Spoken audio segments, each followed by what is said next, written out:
welcome back to the Great Rehumanization. We got to talk about media.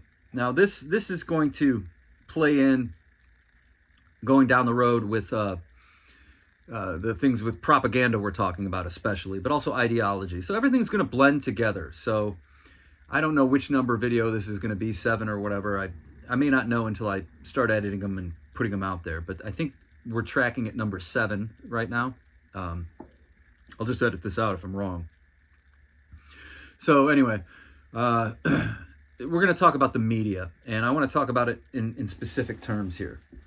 So if you knew me and you were in my world, you would know that there's been a pretty big shift for me over the last several years. So I used to be really overt in terms of arguing my political side, which was for the left and for the Democratic Party mostly. Now, I say that kind of lightly because I've always been a hesitant Democrat. Like, I've never really believed in the two-party system. I've never really believed that either party was for the people at all. So I have to put that disclaimer on everything. But I particularly became, I don't know, at different times in my life, I've been more or less partisan, okay? Let's just put it that way. But over the last several years, and I have a video out there about January 6th and some things that changed in me. And I got to really get back to that and talk about that a little bit more. Anyway, long story short is last few years, I haven't really been arguing politics all that much. And I really saw this coming. I saw this coming. I started to get vocal again about politics maybe back in the spring, when it became clear to me that Joe Biden had no business running. I was disappointed with him years ago, but really disappointed. And again, this whole show is not about politics and political opinions. All right, you'll see that I've really completely moved off of that. And in fact, my next video, or the one after that, I think I'm going to really get into that, my true political feelings. So that's coming. But for now, I've been really disappointed in Joe Biden, but especially disappointed that he's going to run against Donald Trump again, okay? Because to me, without getting too deeply into that whole idea of a Trump-Biden election again is just was just an insult to all of us. But Biden, it was clear to me, just clear to anybody who's just being honest. And this to me really showed how tainted and distorted our lens becomes through political propagandizing, okay? Because anybody on earth should have noticed that Joe Biden should be replaced. Anybody. But I couldn't believe how people came at me for even suggesting it. So that's what happened. I started throwing my hat in the ring again, started yelling, not really yelling, well, sometimes maybe, I don't know. But I started getting upset again and vocalizing it around the Biden stuff, and then really especially this past spring. And then a lot into the summer. And then right after the debate, I mean, come on. And I could not believe how many people were still defending him after that, like it was just like a one-off thing. It's like, that was the worst, like we all saw that. But when I turned it on that night, I knew that was going to happen because I already knew it. It was just like, oh goodness, I didn't want to be this right about it. Anyway, we know the history there. We know what happened. And then we know that I know personally that all the people that attacked me and said things about me, called me stupid, and just really told me how wrong I was about Biden. I had somebody tell me that Biden was the best president since FDR. I mean, that's how distorted this thing got. Like, Joe Biden is no FDR, whether you like FDR or not. I am coming closer and closer to the idea that Joe Biden is probably one of the worst 4 or 5 presidents we've ever had. I mean, you can say that as a partisan Democrat alone. You don't have to be like some critic. You can say that just because you're upset about how this election cycle went. It kind of tanks him big time. But no, he didn't just inherit all of Trump's problems, and I'll leave it at that. So highly disappointed in Joe Biden. That's where I really got back into the political thing. Now, I've never been a fan of Harris either, so I'm just not a fan of politicians. Let's get that way. I'm not ever going to look for my direction from above, from politics, or anything that makes the state more powerful. So I'm giving you a little hint of where my politics actually are. But I'm no MAGA person. All right. So this video is really about the media and where the media has gone, and what I was saying all along leading up to this. So there was the Biden stuff, but the other thing I was saying to people, particularly my brother, one of my brothers, who's he's so intelligent, really intelligent, really gifted with a lot of talents. And he really cares. He's got a huge heart, but he's really, really a Democrat. Really believes in it. Really believes in his team, and that's good for me too, because sometimes I wanted to be more positive about the direction things are going. So I'd ask him, hey, send me some positive thoughts about this, okay? But it just quickly reinforced this idea that I had that he and most people that were really locked in and engaged in politics were almost missing more truth than they were getting. I mean, no, clearly to me, let me be really clear about that. This is what really set me off and really raised the hair on my neck as well as alarm bells and just freaked me out. The people that I knew that used to be so actually informed, who knew stuff, seemed to me to be slipping big time. And it started to really take on the same feel I got from, the conservative Bush voters when Fox News became a real big thing. All right, it's not just that they have a different take on the information available. They really are in a silo. Okay, so I started seeing this from the real hardcore supporters of the Democratic Party. To me, it started to look like, oh my goodness, you guys are just you're turning into the senior Fox viewer from the early 2000s, like you really think that Chris Hayes he's like Bill, like the Chris Hayes thing Chris Hayes and that crowd and Rachel Maddow are doing to the MSNBC crowd, the same thing Bill O'Reilly was doing in the early 2000s. I mean, I started to feel that energy, that real energy. And then it would become absolutely concrete to me in real examples. So essentially what I started to see was that Democrats were going into a media bubble where they weren't getting full information. And the information that they were getting was demonstrably easy to demonstrate was distorted information, demonstrably taken out of context. We're going to talk about two examples of that in a second here. But I want to say that in the lead up to the election, I kept saying to people, you're not getting all the information. You're not getting the full picture. And that's all over the place. That's down to the details of specific news stories, but also the idea of where the election was going.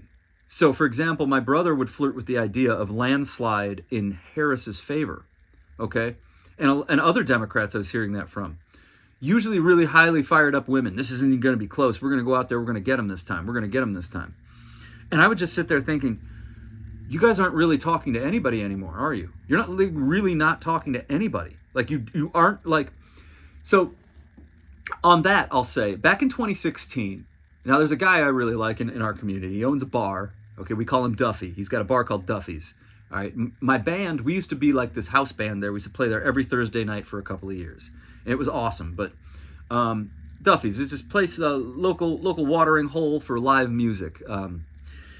But Duffy started saying stuff back in 2015, 2016 that I started arguing with him a lot on social media and things like that. And I really disagreed with him and couldn't believe what he was saying. But he was really against Hillary Clinton, and he became a Trump guy.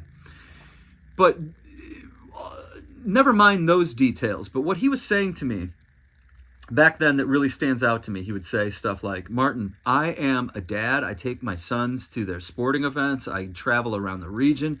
We go up to Michigan. We go all over the place with them. And when I go on vacation, he was basically just saying, wherever I go, I don't see a Hillary vibe at all, but I see a real serious Trump vibe. And he was saying this before Trump surprise won that election in 2016, right? So Duffy was way ahead of this. And he's standing there at the bar listening to all the guys sitting around the bar talking and all the people coming in and out too. So here's Duffy, and basically to sum it up, he had his finger on the pulse. He knew what was going on. He was telling me and I didn't listen. He was saying, look, I mean, this you got to take this Trump thing seriously because people are really into him. I don't really even hear anybody talking about Hillary Clinton. So we're in the Midwest. We're close to Chicago, right?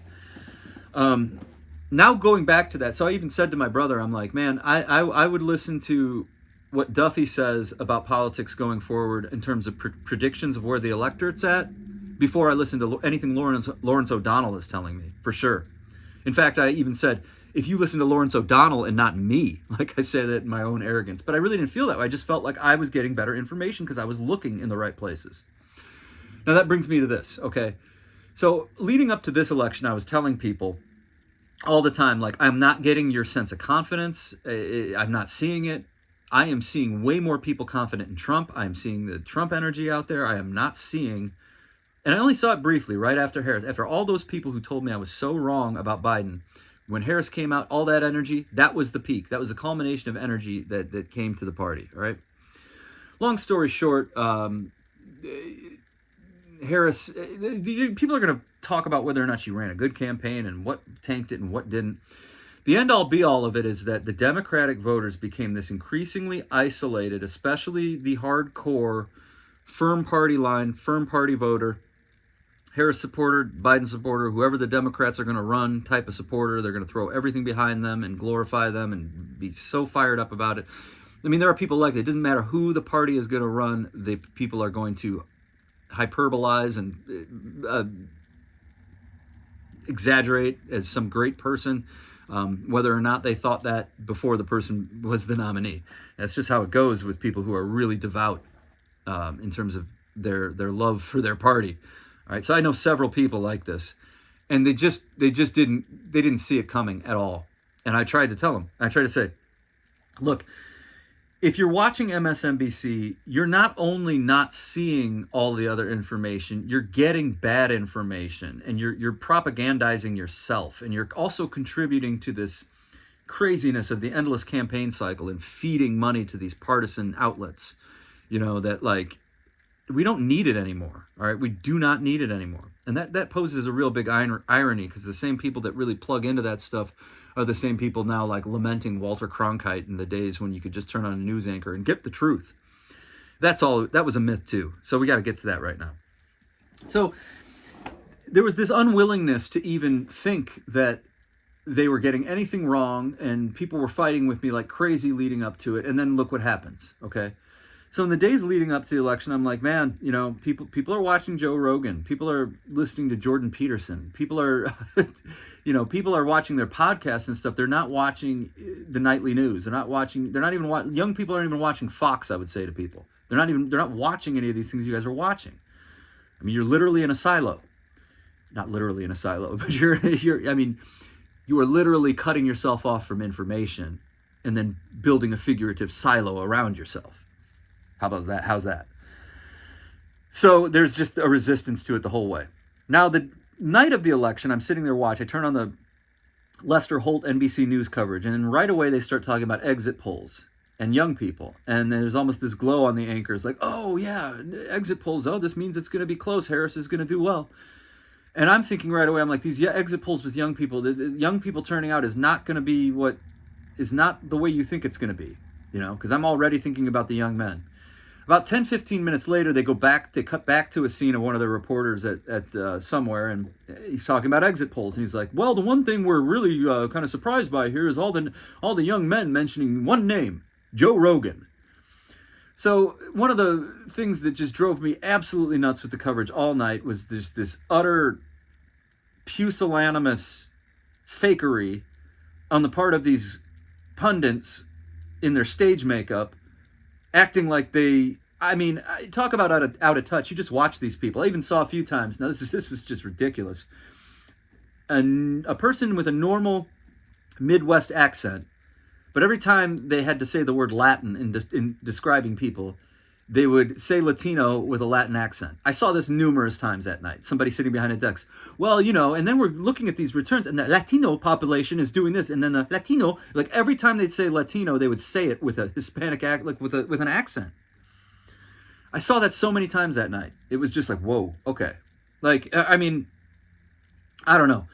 I could lay into these anchors in that profession, like, all day. It's so gross to me. Like you graduate with a communications degree and you put on make. I'm so done. I'm done with that, and I think everybody's done with it. So I think that this national legacy media is done, and it deserves to be. Now, so it was really hard for me to watch the coverage that night and just this fake feigning. Oh, I didn't even know. It's like you guys are just cover up artists. You've been yanking people along the whole time, and now you're acting like now it's time we can share the news. Hey, people were watching something else. They weren't watching us. I mean, it was pathetic, in a word. Absolutely pathetic. I couldn't stand watching the coverage of it. But I knew where it was going to go. I knew that the election wasn't going to be close, and I knew Trump was going to win by a lot. Because I looked in multiple places. Now that brings us to this. So as the days unfold, you start seeing Atlantic headlines. You start seeing headlines from numerous outlets. I really remember the Atlantic one because I shared it on my personal social media, like the Atlantic saying, the right-wing media ecosystem has grown and Democrats have no answer. And I'm like, oh, that's exactly what I've been saying for months and months and months now, and being shut down every time I try to open my mouth. I mean, people were telling me that it was my white privilege for telling Biden to get out of the race. What are we going to replace him with? I mean, all the people of color like him. Well, you're a privileged white guy for even saying that. So, I mean, to push back on that right way, yes, I know how privileged I am. I am an anti-racist. I really am. My whole life has been that's been front and center in so many different ways. I'm an anti-racist. I get it. I know how privileged I am. All the more reason why I need to speak out. With that privilege, in my positioning comes a responsibility, and that sucks. It really sucked. I don't feel like I want to engage. Like I don't want to do this. Like I don't want to talk bad about anyone or anything. I just it's a responsibility. Yeah, you're right. I do have a privilege. All right, that means I'm highly responsible to make use of it. Okay, so I digress. But anyway, so what happens over the days the election comes, the election happens, it comes and goes, and all of a sudden everybody's like, well, it's a reckoning. Democrats aren't getting the right information. They're not looking in the right places. Well, so what do I start seeing immediately there? I start seeing Democrats badly handling that, like the voters, like you guys out there. What I start seeing us doing is more this, and this is the left. Well, yeah, I'm sorry I wasn't watching all the disinformation that they were, in other words, it was, well, I was still watching the truthful stuff, and it's just a real big shame that we have all of this disinformation out there and all over the place, and Elon Musk and X, and people are watching and are doing this YouTube research, and, that's the attitude everybody's taking right now. Like, oh, no, we need to just go back to when we just had these trustworthy news sources with newsrooms, and they really did their job, and they really cared about getting it right, and we just need to go back to that because all this other stuff. Yeah, well, I'm sorry, I didn't know to look into YouTube to get my information, and it's with the same pomposity that killed them. I don't think I'm going to say us. I don't want to be a part of it anymore. Okay, I'm gonna do the full on you, and they. All right, I am, because I'm not a part of it. I've been trying to be gentle as much as I can, and I just have to be myself. They, the Democrats, them, those voters, all right, they're doubling down on the pomposity and disconnect just days after, when it's just like, no, you got to take this seriously. So let me be real clear about this. Let me be clear about some disinformation and some things that I noticed. And I'm going to go over 20 minutes. This is going to be more like a half hour. So I want to go back to 2013 because there's a guy who's like totally awesome and he's really smart, and he is not a partisan hack or anything. So back in 2013, Obama's president. So he's posting something, and I notice it's a video and it's Barack Obama, but it's cut up. It's cut up, you know what I mean? It's like not really what Barack Obama meant. So it's a cut up video and taken out of context on purpose to make Obama look bad. So I call out my friend on this and I say, dude, that's not right. This is all cut up, more or less is what I say. And my friend is like, oh, wow. Yeah, you're right. I feel, oh man, that's embarrassing. Yeah, you're right. Now that I'm watching it, it is cut up. I'm going to take this down. This is, why would they do that? Why would they cut this up? And that was the exact point. That's what we're asking each other. Like, why do we live in a world where if you are opposed to somebody's platform, to their policies, to their governance, then you should be able to just have an argument and highlight the problems the actual reality, with the content itself. So that drove me nuts. Why do people even want to? If Obama is so bad, why would you cut anything up he's saying? But this was going on all over the place, during Obama's presidency, is just cutting up his stuff and putting it out there again, cutting it up, putting it out there. And it was always just like, why? I mean, isn't this act itself, doesn't this show that the dishonesty? I mean, again, you get what I'm saying. Why? Why do it? If what he's doing is so problematic, you don't need to do it. That brings us to Trump, man. Like, there is no reason to cut or take anything Trump says out of context. Then why have I seen it happen over and over and over? Okay, so let me stop here. Let me just say that the mainstream media, the legacy media, and your progressive left feeds absolutely have taken Trump out of context. I've caught it happening. I've seen it happen. Now, let me just tell you how that, let's work with what a big problem that is. Now, if you're a leftist and in your feeds you're seeing this and that, and you're seeing this about Trump, and you're seeing that stuff taken out of context, you would never know because you're not looking anywhere else. You think that your feeds and your news sources are the ones giving it to you straight. Again, your information is education, or my information that I approve of is education. It's good information. Everybody else's is bad and it's propaganda. You got to check out my propaganda videos because this all ties together. All right. So there's just wild misconstrued approach to it all. Leftists looking in their social media feeds and in their news feeds, and they're going to their go-to cable news stuff still. And they're really thinking, hey, man, I'm seeing the truth. But there's also this feeling in mythology that a whole bunch of other people are seeing that truth too. The real irony is that the disinformation that the left has been getting and seeing, automatically thinking all the while that it's the true stuff coming from the trusted sources, they are seeing that a lot less than people are seeing it in full context. You following me? So it would be one thing if they just got a little bit of misinformation, but they were still in a media bubble that was gigantic and bigger than the other ones, right?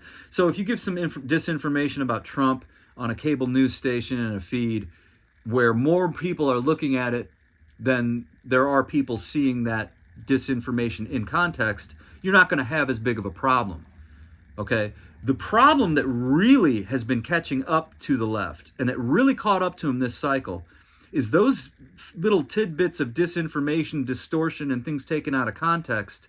They were seeing it in their silos. So in actuality, the vast majority of people were seeing how those comments were taken out of context. Do you see what I'm actually saying here, if you're on the left?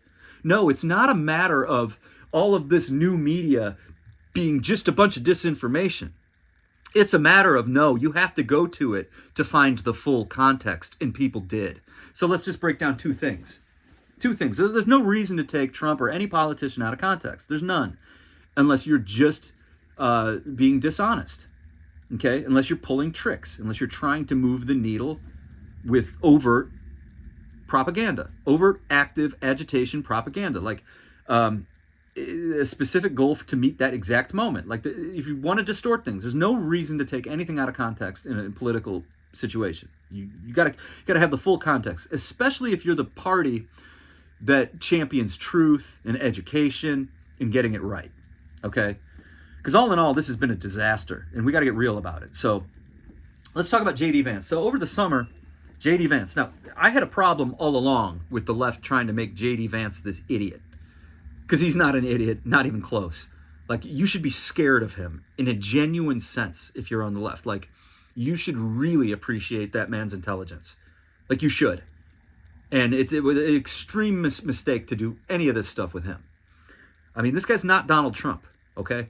In terms of the skill set he has. Okay, it may not be the same as Donald Trump's, but this guy's different, and he needs to be taken seriously. Now, there was this thing about, he was talking about his mother-in-law, and his mother-in-law coming to help he and his wife take care of their baby. All right. And in that conversation, not J.D. Vance, but the podcast host or whatever made a comment like, oh, yeah, that's why women have evolved to have menopause so that when they're older, they can help take care of grandkids too. So they stop having kids. And now let's just take that comment itself. There's nothing to trigger a million microaggressions about that comment. There really isn't. That menopause is an evolutionary, it may or it may not be. Okay, let evolutionary biologists sort that out. And the fact that this guy said it tells me that this has been something that evolutionary biologists have taken into consideration for real reasons that biologists would. Okay, so that there's nothing wild and outlandish about this as a hypothesis. Okay, so why do men continue to have the ability to reproduce where women end? It's just there's nothing to get triggered by there at all. But that was what was weaponized. That's what went out there. That women are, it got all tied to this feminist argument. It just has no bones in it at all. It's like it's hurting my brain right now trying to rehash it. Do you see me? Like, it's so stupid. I can't even. Not only that, though, okay, so this is where I'm actually going to bring up two things. I don't know, man. This might expand further from here because my brain, a lot more is coming into it right now. So let's just stick with this. The J.D. Vance. So I went and I looked this up. I looked up this podcast episode and listened to the conversation. What J.D. Vance is saying is, yeah, man, it was great. My wonderful mother-in-law, who's this brilliant, I think she was a surgeon or something, some real heavy work like that. Like let's just say surgeon. It's something in there. I'm not going to be too far off if I just say that because you'll get my point. So she's a highly trained, highly skilled professional in a high-stakes profession, right? And J.D. Vance is just saying, in all of that considered, she stopped everything without even really hesitating to come and help us raise the baby. And that's just how her culture is. All right? So you can see how that could be threatening to really extreme people on the left right there who just don't want to have anything to do with tradition for whatever their reasons are. But that's where J.D. Vance is coming from, and that's what he's starting to say. Like, look, oh man, my mother-in-law, and that's just their culture. And then he starts to elaborate on that. And I think that there's something to that. There's something to that. A culture that values more than just GDP, that values essentially self-worth and family worth and certain worth of values more than it does net worth, and materialism. That's what he was saying. So in a lot of ways, J.D. Vance, what he was saying there had a similar undertones to things Bernie Sanders or Elizabeth Warren or any progressive would say. Like, hey man, the end-all be-all is not capital. It's not profit. Like, we need a society that values things like that. The irony would be, then why wouldn't J.D. Vance support more, maternity leave and things like that? We can get into that, right? So you can ask him fair questions with that. But the basic point here is that these comments were taken out of context. But not only that, he was saying things that, at the most human level, we all can and should agree with. Okay?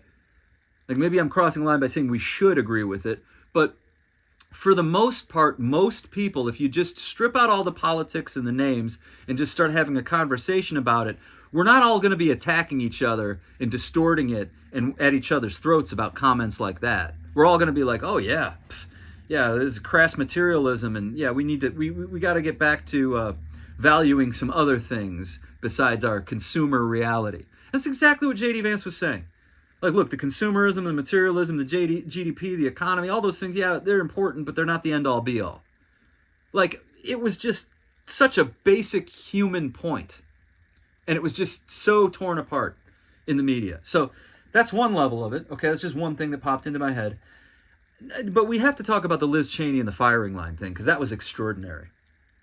And I'll tell you how I came across it. So I came across watching Donald Trump talking about Liz Cheney and guns being pointed at her, right? And I had already heard something about Donald Trump says Liz Cheney should be in front of a firing squad. But here I am, and this is a few days before the election. I'm watching this video, and I'm like, wait, that's not what he's saying. I'm like, oh, well, maybe Trump's just, in this, what I'm watching here, maybe he's just backtracking over something he said previous to that. Like maybe he was talking about Liz, because what I was watching, he was talking about Liz Cheney being a warmonger, and his point was pretty clear. Hey, if Liz Cheney had these guns pointing at her, would she be so eager to send our young people off to war to die? War is horrible. And he was also being really clear about the Iraq war being a mess and all that other stuff. So it's very clear what Donald Trump was saying. Hey, Liz Cheney, why are people listening to her? She's a warmonger. Like if she had to go in the trenches, if she had these guns pointed at her too, she wouldn't be so eager to have war. And here I am, like watching it, like, oh, maybe he's just covering his tracks because he said she should be in front of a firing squad. Nope. I looked around. No, sure enough, that is what Donald Trump was saying, that she's a warmonger. And it was all over this leftist stuff and in people's news feeds. And it was a complete distortion and a reworking of what he was saying, the context of it and what he meant. It was saying that Trump wants to have Liz Cheney executed by firing squad. That was what was going around to the people on the left. That's what, didn't Obama even rehash that lie? There was a guy on Bill Maher just last Friday who started to say it again. Bill Maher was like, nope. People just running with that without even looking into it. And if people looked into it and they did know the difference, think about what a problem that is.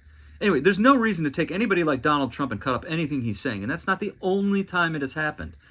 But let's talk about that. Let's definitely talk about that. Because what we're talking about here are these positions that on the left we have been champions for anyway, such as pacifism and not fighting war. Okay? I do want to do a whole separate video on this, so I'm going to wrap this up here. But somehow the Democrats got so wrapped up in this Trump thing that we became defenders of the Cheneys, and Donald Trump became the person calling them war criminals. You don't have to go back that far in time to see Democrats protesting the Iraq war in the streets and calling Dick Cheney a war criminal. And you don't see it, what a problem it is then to have the Democratic presidential nominee standing up there next to Trump bragging about a Dick Cheney endorsement. Okay, so the point here is that the mainstream media absolutely has been lying and distorting things. And they do. This is just the history of it. And there have been movies made about it. There's been network. There's been shows called The Newsroom. Now, those all come from a leftist side of things. But the point remains, if it bleeds, it leads. Criticism of the media has always been around. Okay? They haven't always been this go-to source for the truth. All right? I understand what people are saying. You want to go back to the good old days. But here's where we're at. Here is where we are at. If you are going to want to find the truth, it's most likely going to be some average person who is posting the full context of something on YouTube or some similar space. Okay? So unlike before, when we just had a couple of networks to tune into, you can find the full context. We can get more information right now than we have ever been able to get. And that is a liberal problem. That is a problem for a free and open society, okay? 20 years ago, we would be like, look at all this information we can get. You know, nobody can put a monopoly on it. How wonderful this is. And 20 years ago, I was saying, wait, hold up. Anyway, the point there is that this was all such a wonderful thing to the general public not so long ago, all right? It's a liberal problem, and now liberals have tried an illiberal approach to try to deal with disinformation. So, of course, when you have all of this open world of information, you're going to find a ton of junk out there. You're going to find a whole lot of bad stuff, right? Of course. But again, if you, for the first time in history, are going to find the full context of things, it's now, and it's going to be a regular person putting it up there. The point is, anytime we're watching political stuff anymore, we have to go and do the research. You have to look for full context. Full context is what we have to do. This is not a problem. We need to become smarter anyway. So the left has to, instead of doing this pushing back, oh, it's all just disinformation and junk, we need to go back to the good old days. No, these are the good days right now. You can find the full context. You just have to get smarter and sharper and do the work. You just have to change your approach. We all do. And this can be a great thing, except we don't know where this is going. We don't know how AI and the algorithm, we don't know how it's going to play out. We don't know once the billionaires are taking control of every single platform we have, how they're going to tweak it.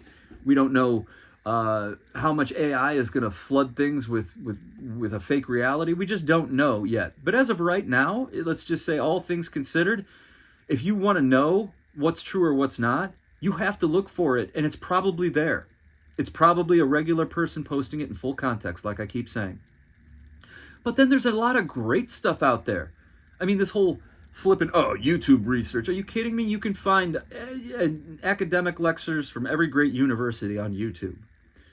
It's just like anything else. It's like a much cooler encyclopedia than we used to have. You just have to know how to use it. Remember when you were in school, in elementary school, and you learned how to use the Dewey Decimal System, and you had classes about how to look things up in the dictionary and how to find things in the encyclopedia? Well, that's exactly what you need to do now. Learn how to find things on the internet. It's a you problem. And you've been pointing your finger for way too long now while it's been catching up to you. You found yourself in a silo, you were getting bad information, and you didn't know how bad it was because you didn't look outside of it. All right? So just the Trump and the firing line thing really I think, did a lot of damage, because in your own little world, all you saw was firing squad. But, and again, just 10, 15 years ago, that would have looked like the bigger truth. More people would have seen that. More people would have seen that. Again, more people would have seen, you got to understand this part of it.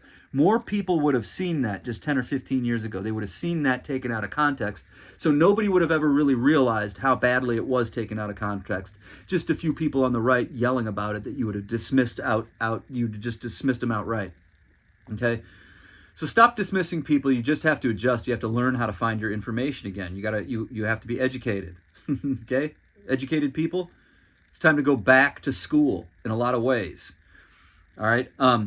And let's just cover some basic ground first. It was the New York Times that helped push us into the Iraq War, the weapons of mass destruction. Okay? There was a whole lot of disinformation and a lot of clamping down about COVID stuff. We can go back. I mean, I even remember the Iraq War. I think they fixed the Patriot missile system recently. I hope they did. But remember, during the CNN was the first ones to broadcast a live war with all the rockets shooting off, in 1991, and or was it 1990? The Gulf War. Boy, I'm just realizing how old I am getting. Anyway, for those of you that don't know, the Patriot missiles weren't working when they were telling us how they were firing scuds out of the sky like crazy. So, I mean, we've been getting disinformation and bad stories all the time, everywhere, since day one. Okay, now it's just people can call each other out on it a lot faster, and it's just been a fatal, suicidal mistake for the left to not listen to people like me who are saying, hey, you're not looking. You're not even looking. You are not looking. And I grew up around, my grandfather and his friend Walt Reiner, and when Walt was doing things, he was a mover and shaker, and he was a progressive, and he was on the left, But this guy listened to Rush Limbaugh almost every day that he could. All right? And at some point in time, if any Democrats were paying attention to what the right was saying or what Trump was actually saying, it's been a while since we tuned out, since you guys tuned out. All right? Now, you can go on and on about why you would tune Donald Trump out, and I get it, but you can't. You can't have an argument and not accept the full context. There are huge consequences to it. And right now, as I'm watching people in the days after the election, the week after the election, you're not willing to be honest about it yet. I mean, I know it's only been a week, but come on, don't take that long. You gotta readjust, adapt, change your approach to things. Okay, legacy media is dead, and for good reason.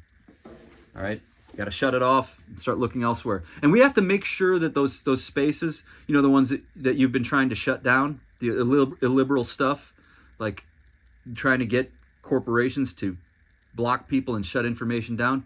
No. You have to get good at using it. You have to get good at making good information. So what we have to do is embrace this reality and build neutral and independent spaces. Okay, we need plurality. So all we need to do is go back to the drawing board, and if it worked for them, it can work for you. But I would say let's get out of the left and right extreme camps and start building plural spaces where we can talk again, disagree about things, but find common ground. Like as in Dick Cheney's a war criminal. The Iraq War was a mistake. There's no need to cheerlead for war. I mean, on and on and on and on and on.